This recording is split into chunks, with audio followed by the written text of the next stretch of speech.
तो जैसा कि आज हम बात करने वाले हैं परवलय पर अभिलंब का समीकरण।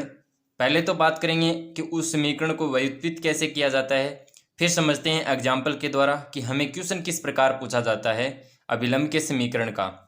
तो सबसे पहले हम बात करें परवलय के ऊपर अभिलंब के समीकरण से पहले कि जो हमारे पास परवलय का समीकरण होता है, सबसे पहले हम वह लेते हैं। तो परवलय जनरली हम कौन सा लेते हैं, Y square is equal 4ax लेते हैं। यह तो हो गया हमारे पास परवलय।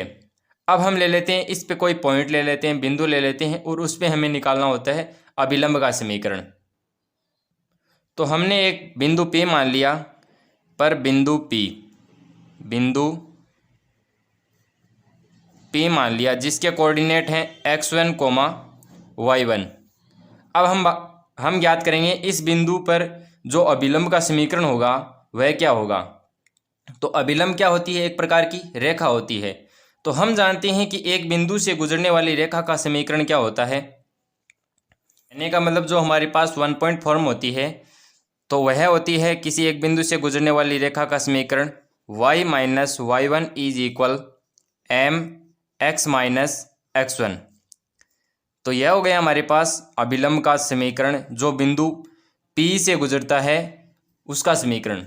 लेकिन हमें यहाँ पे जो m की वैल्यू है, प्रवणता, उसको फाइंड आउट करना है इस वाले इक्वेशन के द्वारा। तो हम जानते हैं चूंकि वाई स्क्वेयर इज इक्वल हमारे पास दिया गया है परवलय। अब हम क्या करते हैं, ढाल निकालते हैं, वह भी अभिलंब की।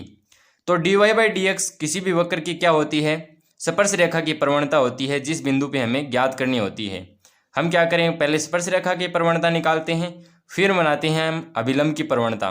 तो हम यहाँ से अक्ष के सापेक्ष अवकलन करेंगे, अक्ष के सापेक्ष अवकलन। तो x के सापेक्ष अवकलन करेंगे तो हमारे पास वैल्यू बनेगी 2y dy by D x is equal 4a। तो यहाँ से dy बाई डी एक्स की वैल्यू कितनी बनेगी, वह बनेगी हमारे पास 2a अपॉन y। अब हमें इस वाले बिंदु पे फाइंड आउट करनी है dy बाई डी एक्स की वैल्यू। तो dy बाई डी एक्स वह भी कौन से बिंदु पे, P बिंदु पे x1, y1 पे।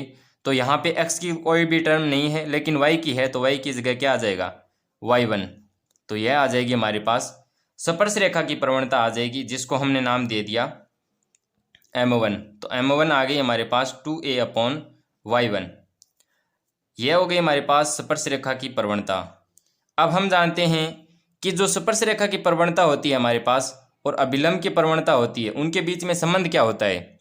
तो यहाँ पे जो m है वह तो है अभिलंब की प्रवणता और स्पर्श रेखा की प्रवणता है m1। तो इनका गुणनफल कितना होता है, -1 होता है, क्योंकि यह हम जानते हैं।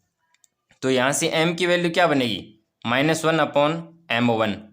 तो -1 अपॉन m1 की वैल्यू कितनी है, 2a अपॉन y1। तो y1 ऊपर आ जाएगा, तो कितने बनेगा, -y1 अपॉन 2a। अब इस वाली वैल्यू को, m की वैल्यू है, इस वाली वैल्यू को इस वाली इक्वेशन में हम पुट करते हैं तो हमारे पास अभिलंब का समीकरण बनेगा। तब y माइनस y1 इज इक्वल, m की वैल्यू कितनी है, -y1 upon 2a x minus x1। तो यह हमारे पास जो इक्वेशन प्राप्त होगी, m की वैल्यू फाइंड आउट करने के बाद उसमें रखने पर इक्वेशन में हमारे पास अभिलंब का जो समीकरण हमें ज्ञात करना था, यह अभीष्ट अभिलंब का समीकरण है, अभीष्ट अभिलंब का समीकरण है।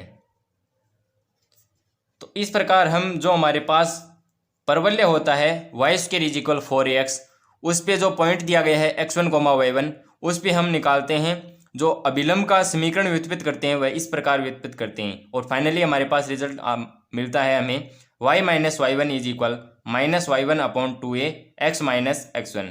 जहाँ पे y1 और x1 तो हम निर्देशांकों से हमें वैल्यू पुट करेंगे और a की वैल्यू यहाँ पे परवलय के समीकरण के साथ दिए गए समीकरण है, हमें उसकी तुलना करके हम a की वैल्यू बनाएंगे और इस वाली इक्वेशन में पुट कर हम बनाएंगे परवलय का अभिलंब का समीकरण। तो अब हम समझते हैं इसको एग्जाम्पल के द्वारा। तो जैसे हमारे पास क्वेश्चन दिया गया है कि परवलय Y square is equal 4ax पर बिंदु 1, 2 पर अभिलंब का समीकरण ज्ञात कीजिए। तो हम पहले, चूंकि अभिलंब का समीकरण क्या होता है, चूंकि अभिलंब का जो समीकरण होता है हमारे पास अभी अभी हमने व्युत्पत्ति किया है वह होता है y माइनस y1 is equal minus y1 upon 2a x minus x1। यह हमारे पास जो अभिलंब का इक्वेशन होता है व्यापकता के अंदर। तो हम बात करें यहाँ पे वैल्यू की, तो यहाँ पे बात करें वैल्यू की, जो y1 की वैल्यू है यहाँ पे हमारे पास वह y कोऑर्डिनेट कितना है 2 और x1 की वैल्यू कितनी है 1, लेकिन a की वैल्यू हमें यहाँ से फाइंड आउट करनी पड़ेगी। तो चूंकि वाई स्क्वायर इज इक्वल हमारे पास क्या होता है 4x होता है, इसे हम दे देते हैं इक्वेशन 1।